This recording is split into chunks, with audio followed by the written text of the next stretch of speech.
Here's the interesting part. Our gospel reading this morning, if you'd like to read along with me, is found in chapter 5 of the Gospel of Luke. I'll be reading verses 1 through 11. Jesus calls his first disciples. Once, while Jesus was standing beside the lake of Gennesaret, and the crowd was pressing in on him to hear the word of God, he saw 2 boats there on the shore of the lake. The fishermen had gone out of them and were washing their nets. He got into one of the boats, the one belonging to Simon, and he asked him to put out a little way from the shore. And then he sat down and he taught the crowds from the boat. When he had finished speaking, he said to Simon, "Put out into deep water and let down your nets for a catch." Simon answered, "Master, we've been working all night long, but have caught nothing. Yet, if you say so, I'll let down the nets." And when they had done this, they caught so many fish that their nets were beginning to break. So they signaled their friends in the other boats to come and help them.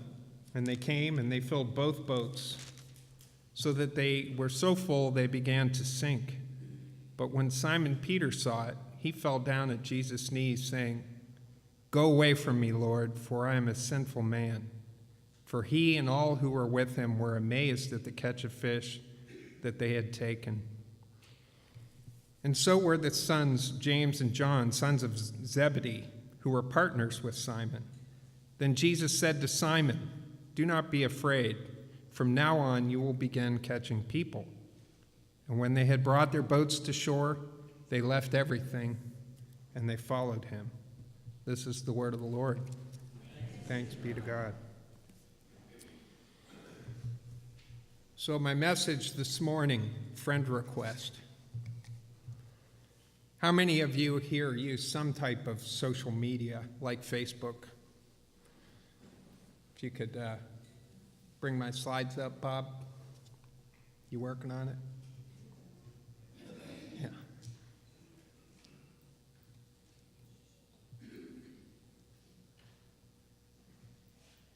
All right. So you see, they'll get that full screen, I think, in a second, but you'll recognize the icon here if you're a Facebook user. Friend request, when someone's trying to connect with you. You have a choice whether to accept that, ignore it, or flat out reject it.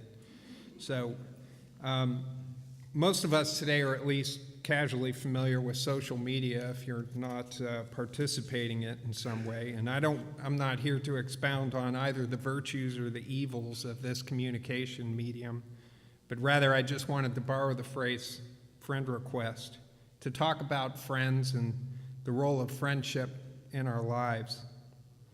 When I was a little boy in Warren, Ohio, just outside of Youngstown, we mentioned mothers as your first friend. One of my best friends as a little boy was my Papa Steve Georgelis. Papa Steve was a Greek immigrant who worked in one of the steel mills in Youngstown, Ohio. Had a 6th grade education. He was a tough guy. One of his biggest bragging rights was spending a night in jail with John Dillinger in Sharon, Pennsylvania. So I don't know how many times I heard that story with him, but tough guy, but had a tender spot for his grandchildren. And one of his favorite things to do was to tell his grandchildren jokes that often pushed the limits of what was appropriate for children to hear, much to my mother's dismay, but to my brother and sister and I's delight. Our laughter only encouraged him. And one of my favorites that I hadn't thought about in years but came to mind here this morning as I prepared this, it goes something like this.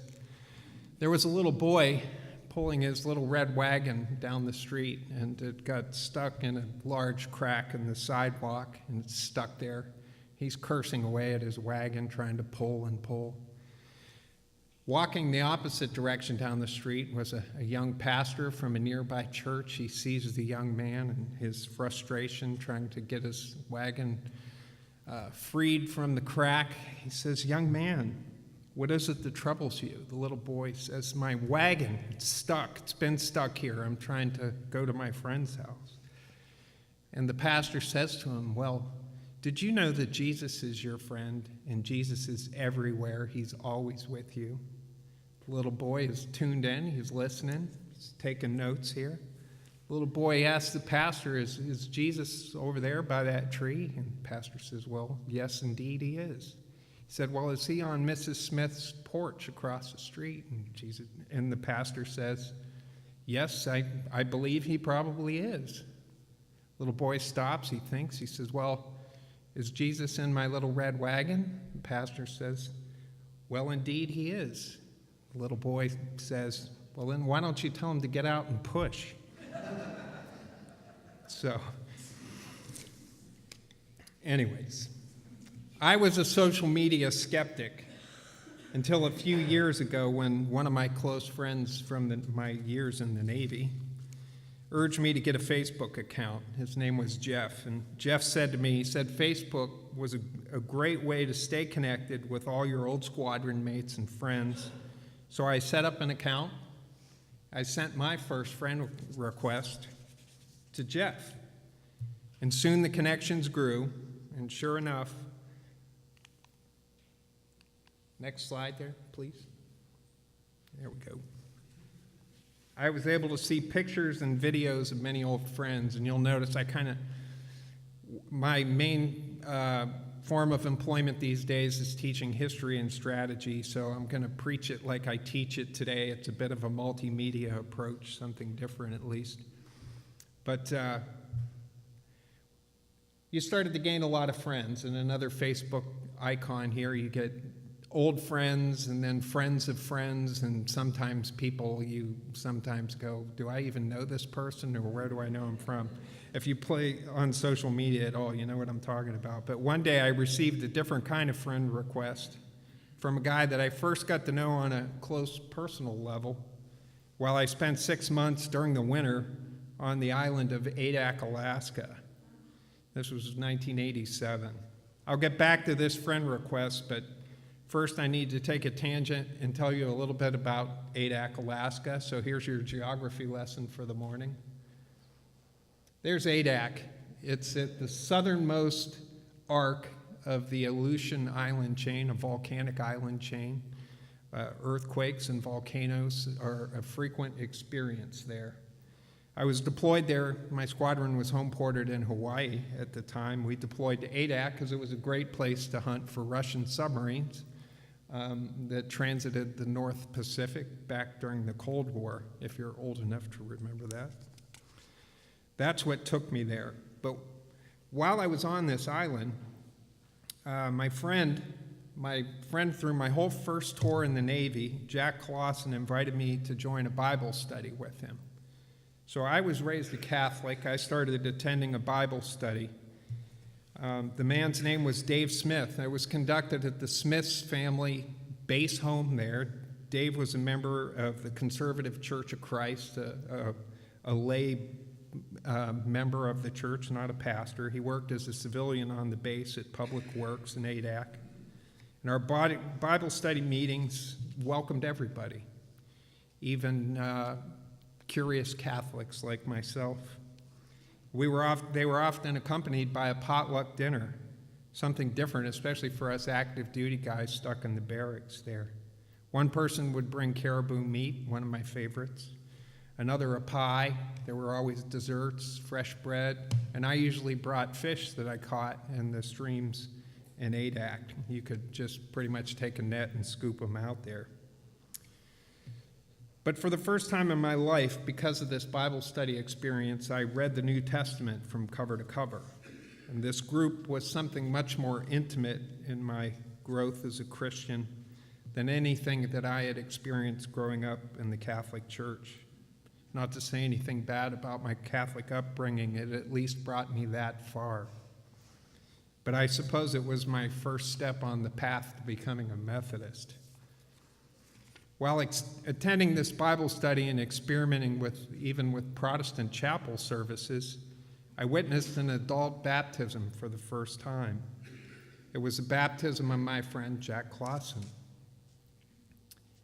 Jack had shared with me that he had stubbornly resisted his parents' urgings at the weekly altar calls at his conservative little church in Central Texas.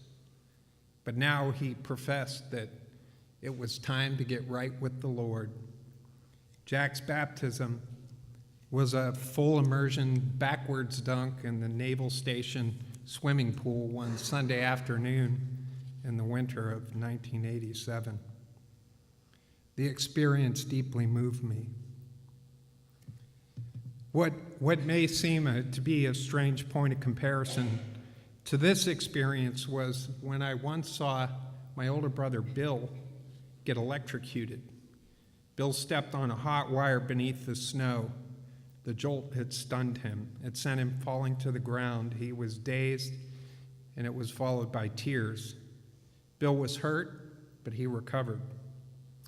Jack's baptism was a lot like that. It was a jolt that I believe everyone present could feel. There were tears, but they were tears of joy. I knew that afternoon that I had witnessed something very powerful. As you can see, it's still 30-something years ago. It affects me today. I felt it in ways that are hard to describe. Jack was a changed man, and so was I. My friendship with Jack in some ways led me to this moment. And I guess the lesson here is that sometimes friends lead you to experience new and wonderful things. Your network grows. Their friends become your friends. And even if a friendly encounter is only for a short period of time in your life, a friend can leave an indelible imprint and change your course. One friend that I made in ADAC has been bouncing in and out of my life since 1987. He shows up unexpectedly. He knocks at my door, usually when the house is a mess, and so am I, but he never seems to mind. He's only interested in seeing me, his old friend from ADAC.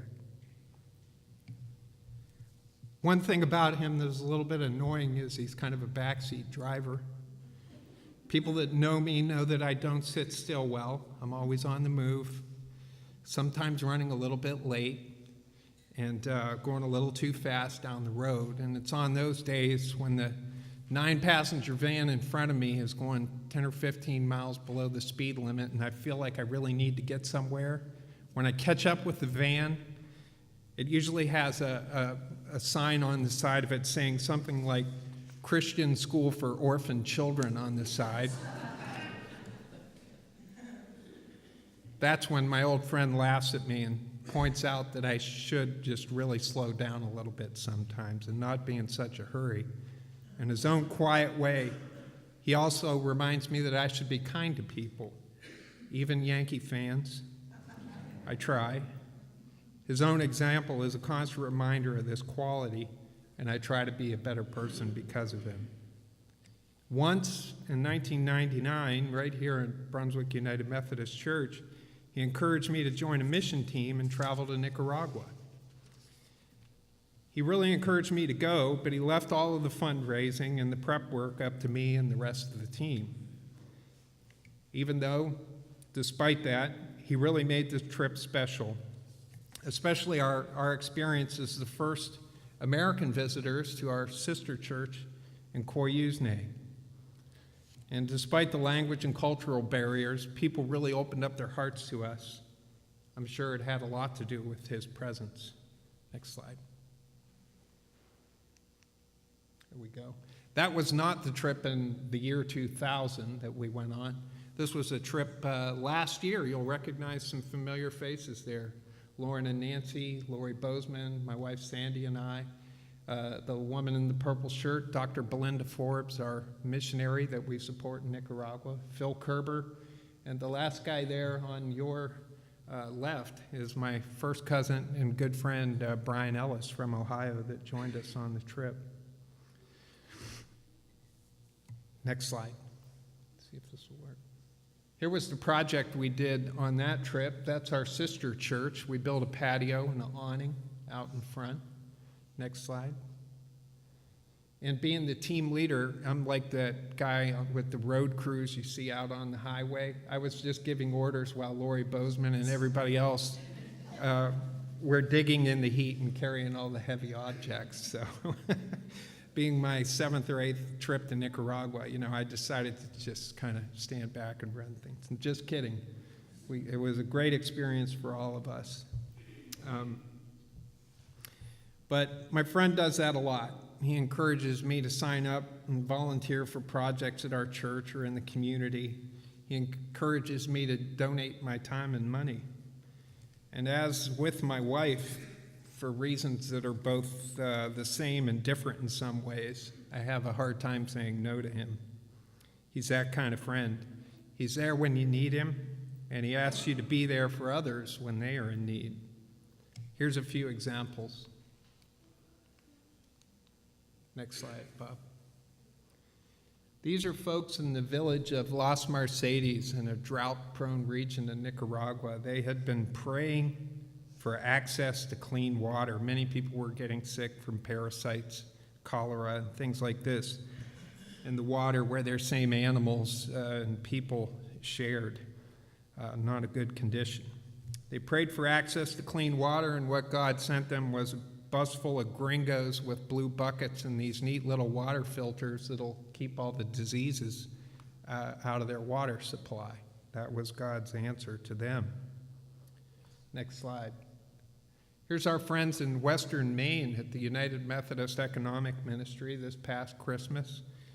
For folks that can't afford to buy Christmas gifts to celebrate the birth of Christ, they're showered with love every year for about the last 10 years from the folks here at Brunswick Church and Bath Church and a couple others in Maine that donate gifts that can be given to our friends in Western Maine in need. Next slide. And here's the tool bin out front. That was the day I set it up. It's now full of some supplies that we'll be taking up to Salem, Maine in a couple of weeks. Those painting and carpentry supplies are going to allow 9 teams of friends we've never met and probably never will from around the United States to come to Maine and dedicate their time and talents helping to repair homes for folks in need in Western Maine. So, I lost my page here a couple of weeks ago. Give me just a second. Musical interlude. Here we go. So in today's gospel lesson, to get back to that, we heard Luke's version of how Jesus met Peter. It was really the beginning of a friendship. And when you think about it, it began with Jesus saying, "Hey, Simon," that's what he was called at that time. "Simon, can I borrow your boat for a little bit?" And for reasons he probably couldn't explain at the time, Peter just couldn't say no. He had been out working all night. He was trying to clean up his gear and head home. This preacher shows up on the shoreline, and all of a sudden, he's involved. He's involved in the events that are going to take place. So instead of saying no, Simon said he obeyed. He said, "Certainly." That was probably a very unexpected twist for a routine morning for Peter the fisherman. He had been picked really for the equivalent of a backstage pass to one of Jesus' sermons, to sit beside him as he preached that morning. But what he thought may have been, while he's sitting in the boat listening, just a story to go home and tell his friends and family about this unusual thing that happened after a night of work out on the lake. And it wasn't just a backstage pass. Peter was asked to join the band and to go on the road with Jesus. And it all began when a stranger asked him, "Can I borrow your boat for an hour or two?" So as we know, the story didn't end there.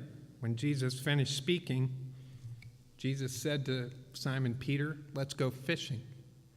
In our Lenten Bible study, the way this same story from the Gospel of Luke was one of the lessons that was shared in that study. And the author, Adam Hamilton, imagines there's a pause there. So Simon sits. Jesus probably preached for an hour or two, gave a lesson from the vantage point of Peter's boat. And he's thinking, okay, I can go home now. This is what Hamilton sort of imagines between the lines. But instead, Jesus says, let's go fishing. So now imagine that. Here's this gifted young pastor who's telling you, let's go fishing, after a hard night of work. And Hamilton imagines that Peter probably paused. There's a pause there. Are you sure? We've been fishing all night and we haven't caught anything. I would imagine the subtext too is, I'm a fisherman. I know how this works. It's now the middle of the day. The sun is high. There's no fish to be caught. But he obeyed. He obeyed despite that. And he was rewarded for the short term with a net full of fish so heavy that it almost sank the boat. So that was his short-term reward. But the greater reward for Peter was a chance to change the world. And all this happened simply because he said yes when Jesus asked him to borrow his boat and spare a little bit of his time in his service. So the bond of friendship between Jesus and Peter wouldn't end with Christ's crucifixion. It would continue until Peter's own death on a cross some years later.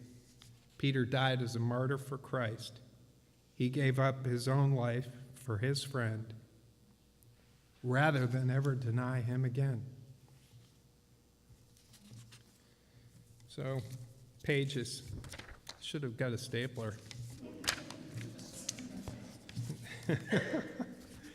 Amazing things can happen when we answer the call, when we open the door, when we open our hearts, and when we have the courage to act. Since I answered that call in my own life and made a place for Jesus, I've been rewarded with many blessings. I've had the opportunity to meet some wonderful and amazing people and to learn and share with them. The journey has taken me well outside of my comfort zone many times, including this morning. Here's a few of my friends. Next slide. I've lost them again.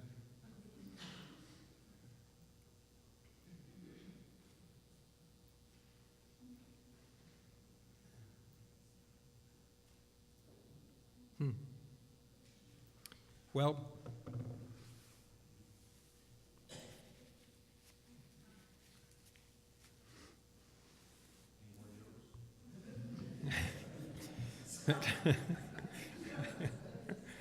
probably. If you could go to slide number 11, thanks. Start there. Here we go. And full screen. That's Pastor Francisco Luna. Pastor Lunas is the pastor of the church in Coyusne. He is a subsistence farmer, and his wife. And like many there, they live hand to mouth, day to day, from what they can produce from the earth. They are the producers, is in Spanish how they like to refer to themselves as producers. So we can think of ourselves as the consumers. Next slide. You may recognize the man kneeling down there is Jeff Munson. It was a trip I took with him and a group of kids from Kents Hill School in 2015 down to New Orleans, where they're still rebuilding and repairing homes from the frequent flood and hurricane damage that part of our country suffers. These were friends that I made and got to spend a week doing some hard work with. When Jeff had asked me, hey, you want to go to New Orleans with us? And I said yes. Off on the journey we went. Next slide. Here's a wonderful man, Juan Maldez. He's a pastor and the headmaster of a small Christian school in the hills above Managua, Nicaragua. It's just a beautiful little school. We did some projects there to help save his property last summer to build a retaining wall as erosion was wearing away the backside of the schoolyard. Got to know him well.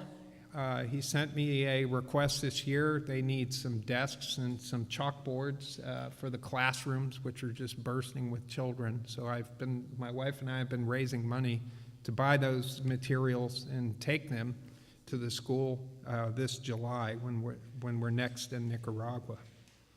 Next slide.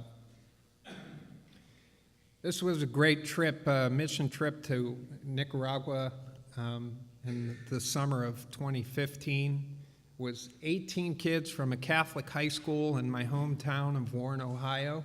We had a great time. This is all of us loaded up in the back of a 4x4 pickup truck. Our bus couldn't drive up the mountain where we were going to plant trees as a reforestation project. So they had to bring their trucks down, the farmers, and drive us about another 2,000 feet uphill up the side of the mountain. So we're all piled in there. Many friends on that trip, very memorable. Next slide. Here's some little friends in the village of Las Mercedes, and they're sitting on the edge of the well, or a water catchment system that was built by the Nicaragua Covenant, the organization that I work with and our church so generously supports. And they're happy, healthy kids now, in part because they have clean water to drink every day. And the little girls especially no longer have to walk uphill 400 or 500 yards with a 5-gallon bucket before they go to school to provide water for the family in the morning. So these are friends I've made along the way, but it's not always easy or convenient. Some of the work is hard, and sometimes, like Peter, when he paused that morning, I'd rather say, no, I'm a little tired, not right now, or I'm too busy. No, not today. But like Peter, as imperfect as we are, we must soldier on and do the best we can. Next slide. Sometimes you're going to get stalled on a hot, dusty road in the middle of nowhere and have to stop and change your tire and be delayed and give you time to think about the challenges on the road ahead. Next slide. And sometimes you get stuck in traffic and you have to plan a different route or it'll slow you down. Next slide. But for all the rewards, or for all the hard work, there are often many rewards, and sometimes, like Peter, your friends, there's Dan Hall peeking through behind that striped bass over on the right, and Phil Kerber on the left. My church friends, sometimes you're rewarded with a boatload of fish. Next slide. And sometimes it's just the joy of seeing the grace and love on the faces of those that we are called to serve. Peter is a good model for all of us that have accepted a friend request from Jesus. When Jesus asked Simon, "Can I borrow your boat for a little while?" he answered yes. His life was changed forever. So was mine. What will be your answer the next time he comes knocking? Thank you.